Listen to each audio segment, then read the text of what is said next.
Bonjour tout le monde, c'est Florence, bienvenue dans cette vidéo d'unboxing.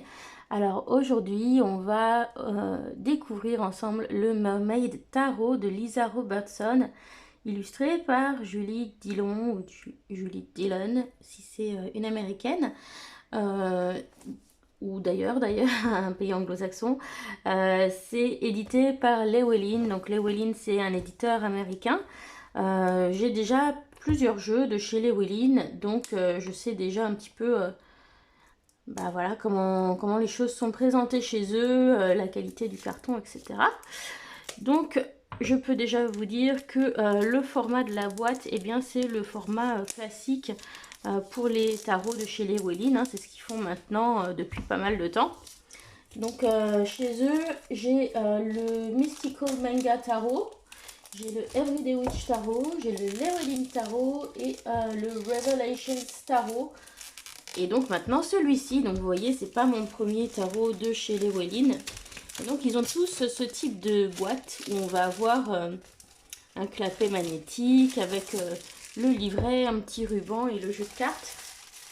Donc au niveau des coffrets, hein, c'est des coffrets solides et bien foutus qui protègent bien le jeu. Après au niveau du carton, le carton de chez Llewellyn est plus fin que ce à quoi on est habitué en France. Par rapport aux Américains, bah, ça va être plus fin que chez Lo Scarabeo. Enfin, Lo Scarabeo c'est italien, mais c'est plus fin que du carton Lo Scarabeo ou US Games. Et évidemment plus fin que ce que fait le groupe Alliance Magique ou Exergue ou Très Daniel. Donc voilà, c'est le carton voilà, Mass Market voilà, qui est sans doute le plus fin. Mais voilà, moi j'ai plusieurs jeux de chez eux et je sais que ça tient le coup quand même. Donc voilà la boîte, hein, je vous ai expliqué, donc clapet magnétique. Le dos est comme ceci, donc on a un petit aperçu des cartes. Voilà. Voilà, voilà. Alors, hop, donc on ouvre. Et donc, voilà, on a l'intérieur. Là, on a quelque chose de jaune avec un motif écaille. Donc le jaune c'est pas trop ma couleur, c'est pas une couleur que j'aime beaucoup, mais ça rappelle on va dire l'encadré du Gatebook et ça vient donner un petit peu de lumière à ce jeu, alors pourquoi pas. Donc on a le petit ruban, on a le livre, hein, donc un vrai livre avec des belles images en couleur à l'intérieur. Donc évidemment hein, Llewellyn c'est un éditeur aux États-Unis, donc le livre est en anglais. Voilà, donc ça, hop, je le pousse. Ensuite, donc on a le petit ruban qui est bleu très pâle, un peu comme le carton. On a le jeu ici qui est sous blister. Et puis dans le fond, on a un petit poisson. Voilà, un petit poisson tropical. Et donc on a ici un insert, hein, mais les cartes ne peuvent pas sortir de l'insert. Donc voilà, moi je vais le laisser parce que du coup, bah, ça évite qu'elle se balade dans la boîte. Donc la boîte est encombrante, donc je vais la mettre de côté. Alors on va essayer d'ouvrir ça sans abîmer les cartes. Voilà, est-ce que ça va être suffisant? Je pense. Voilà, je vais mettre encore un petit coup de coupe-papier. Voilà. Voilà, comme ça, on a bien démarré le truc. Et on va réussir à ouvrir tout ça. Donc, voilà, un jeu qui est bien protégé. Donc, il était au prix de 32 € sur Amazon lorsque je l'ai commandé. Alors, déjà, on va commencer avec le dos. Donc, le dos, moi, je le trouve vraiment très joli. J'aime beaucoup la symétrie, hein, voilà, le côté réversible de ce dos. Alors, pas forcément pour le côté lecture endroit envers, parce que c'est pas forcément quelque chose que j'utilise, mais à l'œil, je trouve ça très agréable lorsqu'il y a cette symétrie. Voilà, au niveau des couleurs, ben, on est dans quelque chose plutôt bleuté, bleu-vert, donc voilà le côté marin hein, qui ressort bien, et puis donc on a ce joli motif avec des algues. Voilà, les algues, c'est pas forcément le truc le plus agréable quand on va se baigner à la mer. Mais là, en tout cas, au niveau du rendu, ça fait quelque chose de vraiment très joli. Voilà, avec cette sphère brillante au milieu. Ouais, je trouve que c'est un dos très très sympa. Les tranches sont blanches, hein, elles n'ont pas été traitées de manière particulière, comme très souvent chez les éditeurs américains. C'est très rare que vous trouviez des tranches dorées, argentées ou quoi que ce soit chez les mass market anglo-saxons. Voilà. Donc, avantage, on risque pas d'avoir des cartes qui collent entre elles. Et si vous souhaitez personnaliser votre jeu, ça vous offre la possibilité de colorer vous-même les tranches et de choisir les couleurs que vous souhaitez ou les laisser comme ça. Enfin voilà. Chacun fait comme il veut. Alors au niveau du carton, donc je vous ai dit carton assez fin, brillant, plutôt brillant. Alors chez les Wellin d'habitude on a quelque chose de plutôt satiné. Donc là on est sur un carton un petit peu plus brillant que ce qu'on a d'habitude. Ça reste fin, mais peut-être le côté brillant donne un aspect un petit peu moins fragile que les autres jeux, les Wellin que j'ai. Donc voilà, plutôt bien pour le carton. Voilà, donc vraiment très souple, hein, mais c'est parce que les Américains brassent beaucoup les cartes façon poker. Et malgré tout, hein, c'est des jeux qui tiennent le coup. Voilà, donc j'aime beaucoup. Et en bas, on a une bannière. On a une espèce de bleu métallisé avec des toutes petites écailles. Je ne sais pas si vous verrez bien les petits détails. Voilà, je trouve ça super. Bon, et bien il me tarde de découvrir ça vraiment de près. Parce que, évidemment, j'ai regardé des reviews avant de l'acheter. Mais je suis contente de pouvoir l'observer avec vous. Alors, donc le fou, donc avec cette sirène qui sort de l'eau. J'adore tous les dégradés, les mélanges de vert, de bleu, de violet. C'est vraiment quelque chose que j'aime beaucoup au niveau des teintes. Le magicien ou la magicienne ici. Très, très confiante, hein. On retrouve tous les éléments classiques. La grande prêtresse avec un côté un petit peu presque pieuvre, un petit peu Ursula avec sa cape là comme ça.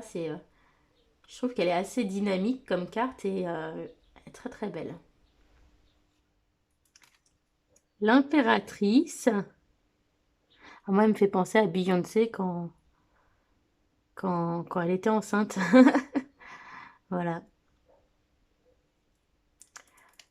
L'empereur, façon roi Triton dans La Petite Sirène. Bon, très bien.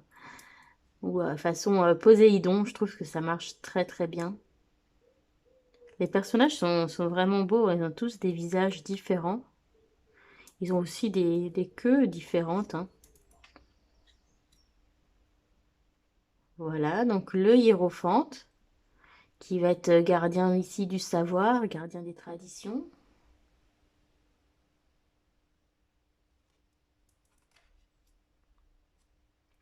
Les amoureux, très très sympa avec le miroir. Le chariot, avec vraiment une idée de mouvement avec ce cheval marin. Très beau. En tout cas, les illustrations, je suis pas forcément fan moi de tout ce qui est illustration digitale, mais là je les trouve franchement très très belles. La force avec cette baleine. L'ermite. Donc on a différentes sortes de sirènes, hein. Vous avez vu, là on est sur un ermite un petit peu pieuvre comme Ursula dans La Petite Sirène.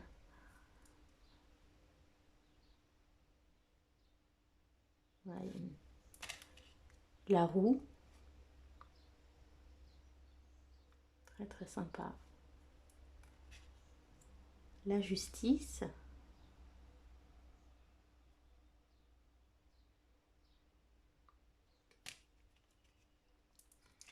Le pendu. Donc oui, peut-être qu'il s'est mis dans cette situation tout seul. Et puis bon, voilà. La mort, avec une marée noire.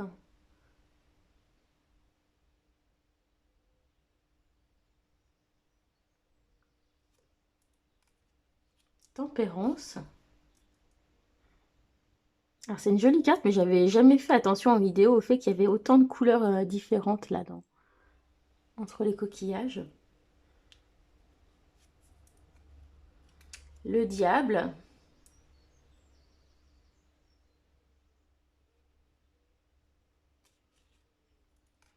La tour, alors j'aime beaucoup cette carte de la tour, j'adore le coloris. Il y a un côté un petit peu Atlantide. Ça me plaît beaucoup. L'étoile, donc c'est la carte qu'on retrouve sur la boîte. Voilà, je trouve que effectivement il y a beaucoup de douceur dans cette carte de l'étoile. La lune. Alors, on a bien le côté mystérieux avec le chant des sirènes et puis peut-être le côté aussi tromperie, illusion, voilà, qui peut être intéressant. Le soleil, carte chaleureuse et joyeuse. Et pour le coup, beaucoup plus sympa que les petits bébés tout nus sur un cheval. Le jugement. Donc on voit hein, qu'à l'appel, au moment de se réveiller, bah, il y a ceux qui sont prêts à entendre cet éveil, à avoir ce déclic et qui peuvent avancer. Puis il y a ceux hein, qui sont encore repliés sur eux-mêmes, sur le passé, etc., qui stagnent. Donc voilà, je trouve ça assez intéressant comme carte. Et le monde.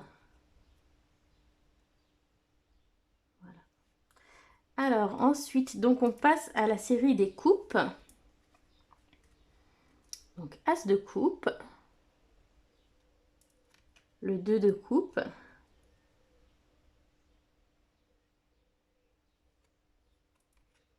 Le 3, donc c'est ce qu'on retrouve sur le guidebook en illustration. Il y a une diversité assez sympa hein, au niveau des personnes, des sirènes. Voilà, on a différentes couleurs de peau. Là, on a une sirène qui fait un petit peu asiatique. On en a qui font un peu polynésienne, par exemple.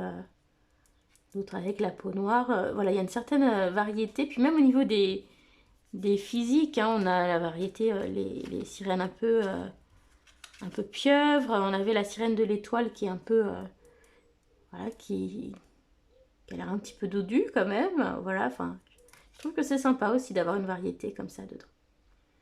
4 de coupe. Le 5 de coupe.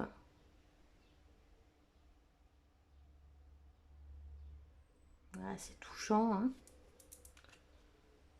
Le 6 de coupe. Alors j'aime bien celui-ci qui se met la coupe sur la tête, c'est assez rigolo. Voilà, il s'amuse. Le 7 de coupe. Alors je sais pas si ça, si ça vous fait la même chose, mais moi je pense à Ariel, là, quand elle est dans sa caverne avec ses trésors, là, et qu'elle est en train de chanter. Ça me rappelle vraiment cette scène. Voilà, et elle imagine ce que c'est que d'être là-haut. Donc, il y a bien ce côté, voilà, enfin, qui me rappelle la petite sirène, mais voilà, les aspirations que l'on a, peut-être des rêves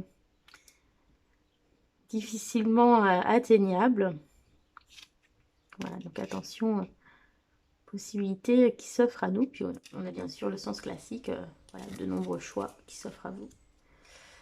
Le 8 de coupe. La sirène qui repart à la mer. Le 9 de coupe. Une personne un peu plus âgée. Le 10 de coupe. Le page.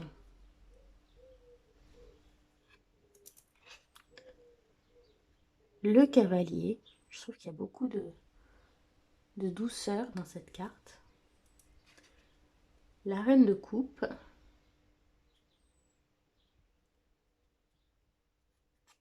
Et le roi de coupe. Waouh, waouh, waouh, ça c'est du mec. Hein. De toute façon, dans ce jeu, mais tous les rois sont canons. Hein, autant vous avertir, c'est un jeu voilà, où en plus, ça fait plaisir aux yeux. Bon, même si bien sûr ce sont des dessins, mais quand même. Beau mec, le roi de coupe. Alors cet as de bâton, mais il fait un effet, enfin ça ressort. Et on peut tout à fait imaginer comme ça des cavernes un peu volcaniques au fond des océans. Ça marche très très bien. Très bel as de bâton, hein. Franchement, c'est une super belle carte. Alors, 2 de bâton, donc là avec un monsieur sirène un peu polynésien, on dirait. Les hommes sirènes sont quand même pas mal foutus, hein, dans l'ensemble. Là, on a l'air d'être dans des mers assez chaudes, hein, même quand on regarde les motifs sur les queues des sirènes, etc. Ça fait un peu poissons tropicaux. 3 de bâton. 4 de bâton.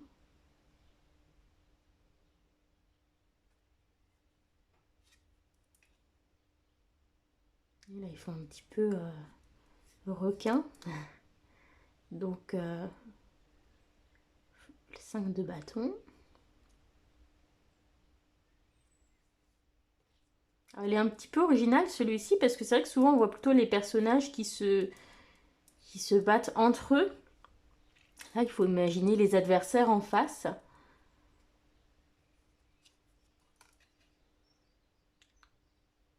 Le 6 de bâton. Le 7, hein, il faut protéger ce que l'on a, protéger son territoire.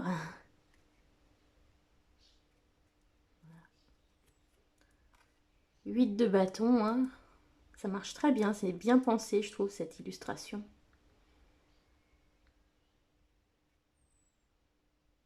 Et on voit qu'elle est prête à se saisir, hein, des opportunités, des choses qui ont été mises en mouvement. Elle est prête à se saisir de cette énergie pour avancer, pour agir. 9 de bâton, hein. On se prépare.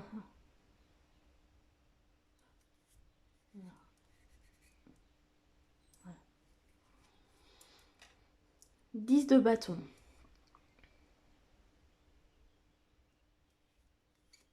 Alors, le page.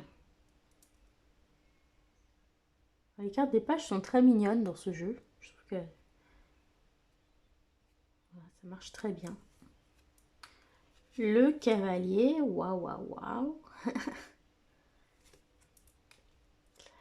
La reine de bâton qui fait très déesse. Déesse volcanique, déesse peut-être polynésienne. Très belle carte, hein. Couleurs, mais c'est un truc de fou dans ce jeu. Il y a vraiment des super belles couleurs. Et un roi de bâton qui fait un peu Jason Momoa. Pas mal non plus. Alors, l'as de pentacle. Ça marche pas mal avec le coffre à trésor, hein, c'est bien trouvé. Le 2, donc là on va être sur quelque chose de plus, vraiment plus terrestre, hein. On a vraiment différents types d'univers, hein. Les coupes au départ, on était dans des mers plutôt... Comment on peut dire? Ouais, peut-être Atlantique, hein, on ne sait pas trop. Les bâtons plutôt du côté de la Polynésie, les mers volcaniques, etc. Ou Hawaï, ou je ne sais pas trop où. Et là, on est plus dans le domaine des ondines, hein, les sirènes d'eau douce. Et ça marche très bien avec l'élémentaire. Voilà, c'est très mignon aussi. J'aime beaucoup là, cette petite créature un petit peu grenouille.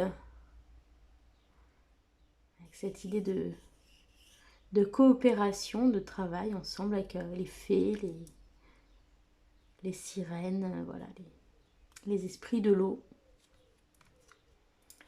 4 de pentacle.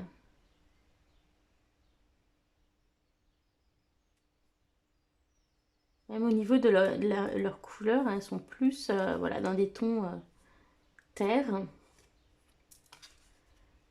Le 5 de pentacle.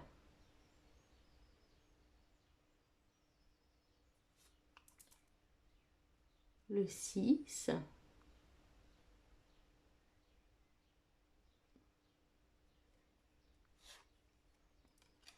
le 7, et oui, il faut attendre encore un petit peu.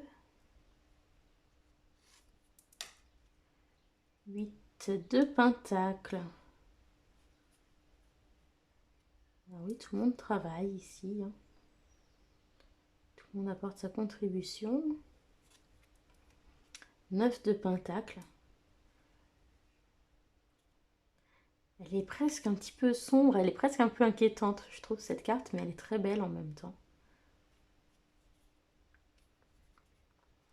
10 de pentacle.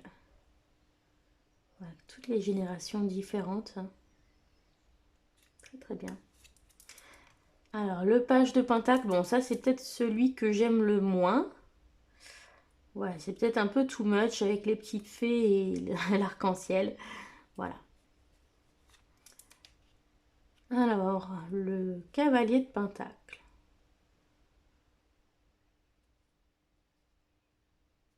Là, on a un cavalier femme. La reine de pentacle. Voilà, et là, elle a un côté un petit peu Gaïa quand même, avec ses branches tressées dans les cheveux, des morceaux de sapin, des glands, etc. Donc, je trouve que c'est assez sympa. Roi de pentacle. Voilà. Alors ensuite, as d'épée.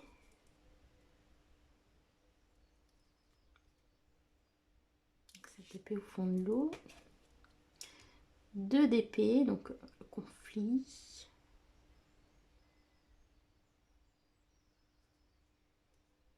Il va falloir trouver un compromis peut-être, parce qu'ils ont l'air de force égale.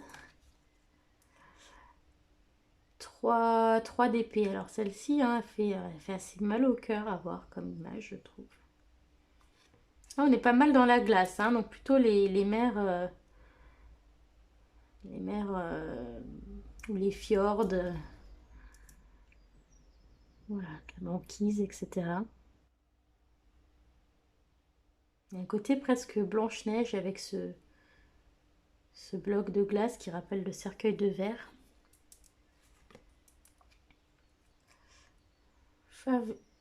5 d'épée. Ah, ouais, attention au côté tranchant des épées, hein.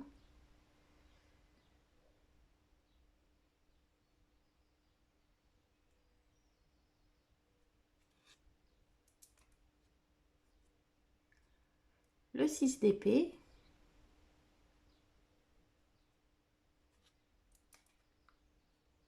Le 7. Le 8.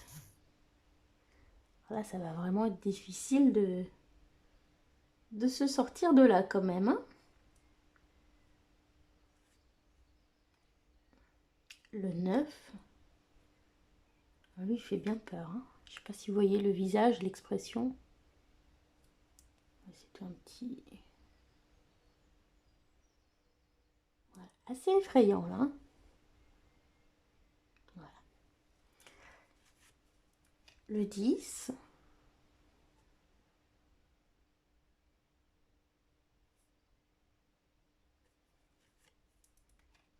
Le page. Très sympa aussi. Le cavalier. Donc là, ça a l'air d'être une femme aussi, peut-être. Oui, hein, je pense à cause de... Voilà, au niveau de l'armure, on dirait qu'il y a de la poitrine un petit peu. Donc au niveau des cavaliers, on aurait 2 hommes, 2 femmes. En tout cas, j'aime beaucoup, beaucoup l'intensité de cette carte. Magnifique, la reine d'épée. Trop belle. Et pas mal aussi, hein, le roi d'épée. Voilà, en tout cas, les cartes, elles sont vraiment super belles. Donc, je vous propose qu'on mélange, qu'on tire une carte et on regarde dans le livret, hein, ce qu'on trouve. Alors, quel serait le message du tarot des sirènes? Hop là. pour vous aujourd'hui qui regardez cette vidéo. Donc hop, on va couper, on va prendre celle du dessus. Et on a le set d'épée. Donc on va chercher dans le livret. Donc ici, bon, on a une introduction. Les arcanes majeures, mineures. La numérologie dans le tarot. Ensuite, alors, donner une intention avant son tirage, choisir un tirage, mélanger, couper, etc. Placer les cartes, faire la lecture. Donc voilà, on explique tout pour les débutants, mais en anglais. Et ensuite, les cartes. Donc, on va avoir finalement la carte avec la description pour les majeurs. Ensuite, ici, le sens endroit et le sens envers. Voilà, donc ensuite, pour l'illustration, elle sera toujours placée sur la gauche. Donc, en fonction du texte, voilà, elle sera plus ou moins loin dans la description. Alors, nous, on a dit qu'on allait au 7 d'épée. Donc, voilà, on a les suites qui sont comme ça. Alors, 7 d'épée, 7 d'épée.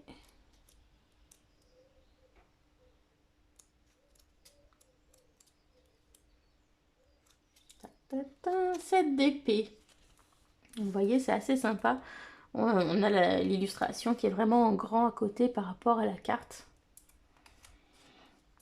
Donc on vous dit que des objets humains ont été trouvés sur leur chemin sur la glace, avec personne autour pour les réclamer. Les hommes sirènes ont pris les objets en décidant ce qui pourrait voilà, s'avérer utile.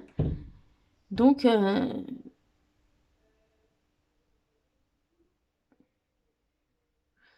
voilà, alors on vous parle d'idées, de pensées, de croyances qui ne sont pas toujours ce que l'on pense à propos de la propriété, et on dépense beaucoup d'énergie à construire nos vies autour d'idées et des croyances des autres. Donc ici, le 7 d'épée vous demande de penser justement à propos de toutes ces idées, toutes ces croyances, et voir celles qui vous servent. Quelles sont celles qui vont apporter quelque chose à votre vie et à la vie des personnes qui vous entourent, et quelles sont les pensées qui ne vous sont pas utiles. Donc tout ne nous appartient pas, et tout ne devrait pas être gardé. Donc voilà, faites un tri entre ce dont vous avez besoin et ce que vous devez laisser partir ou laisser à quelqu'un d'autre qui pourrait en bénéficier. Voilà, donc on n'est pas sur un set tout à fait classique. Et voilà, c'est plutôt sympa, du coup, il va apporter un petit peu autre chose. Donc ce que j'en pense, j'aime beaucoup les couleurs de ce jeu. Je trouve vraiment les cartes magnifiques. Et j'ai très envie de l'utiliser. Et je pense qu'il sera pas mal pour tout ce qui est émotionnel, et puis pour tout ce qui est tirage amoureux aussi, toutes les questions sentimentales, parce qu'on est avec l'élément eau dans le thème des sirènes, et c'est un jeu qui a quand même une énergie un petit peu romantique. Donc voilà, je pense que je m'en servirai pas mal pour ça, et puis pour mes tirages de toute façon. Voilà, j'espère que la vidéo de présentation vous a plu, et j'espère que ça aura répondu à vos questions sur ce jeu. Donc j'ai pas regardé la fin du livre. Est-ce qu'on a autre chose à la fin? Alors, on a des sorts ici. Voilà, des sorts de guérison. Sorts pour l'amour, sorts pour la monnaie, pour l'argent, pardon. Ensuite, on a des choses pour faire du journaling avec. Tirage à 3 cartes, un tirage des 4 éléments. Voilà, c'est tout. Donc pas énormément de tirages par contre à la fin. Puis un petit peu de place pour prendre des notes. Voilà, donc je vous ai vraiment tout montré cette fois-ci. Voilà, j'espère que cette présentation vous a plu. Je vous embrasse très fort et je vous souhaite à tous une très bonne journée. Bisous, bye bye.